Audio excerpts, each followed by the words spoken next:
Kamusta naman ang mama mo? How old is she, may I ask? She's 46. She's so young. She's very young po. Kasi nasa lahi na po namin yung hypertension eh. Oo.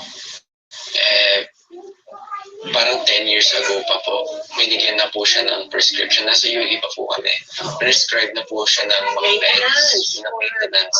High blood pressure siguro. Hindi niya po nasundan yun. Siguro dahil she wanted to save on money financially, diba?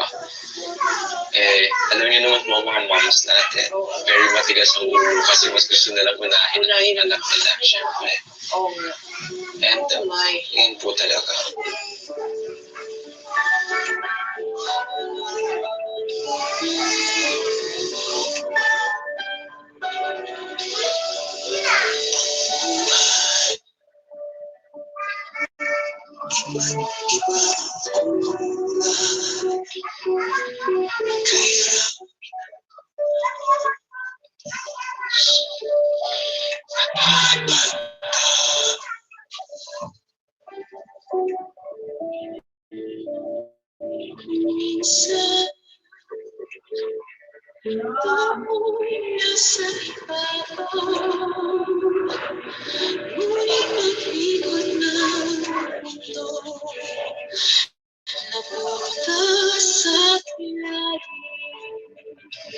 Matagal na palang hagad si mama kuya.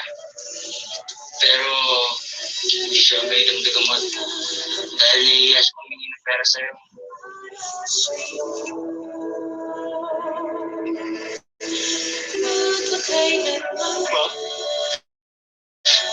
Hindi niyo naman sinabi sa akin na may sakit na pala kayo. Maalam niyo naman na gagawin ko kahit anong paraan. Pagigyan ko lang ng gamot, di ba? Pagpasensyado na ako. Kung naiparamdam ko sa'yo na napapagod na ako sa buhay natin, ma. Pero ma, I promise you,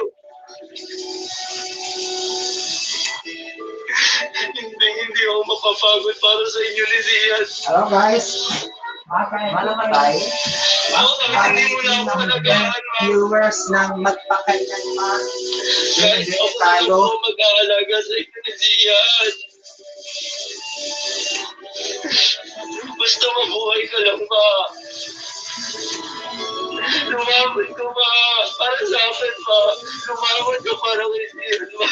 So please, lumabot ka para sa amin. Lumabot ka.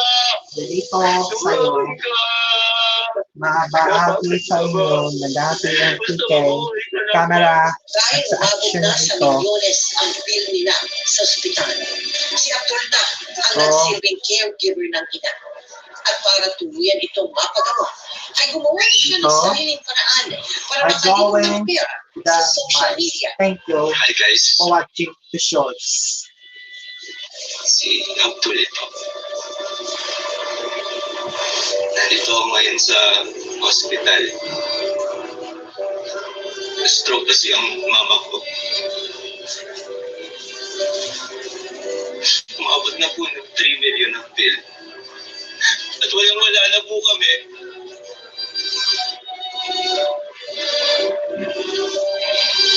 Natatakot po ako na baka mawala sa amin ang mama ko.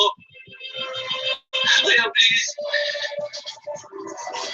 humihingi na po ako ng tulong. Ayoko po mawala sa amin ang mama ko, please. Tulungan niyo po kami. Tulungan niyo po kami.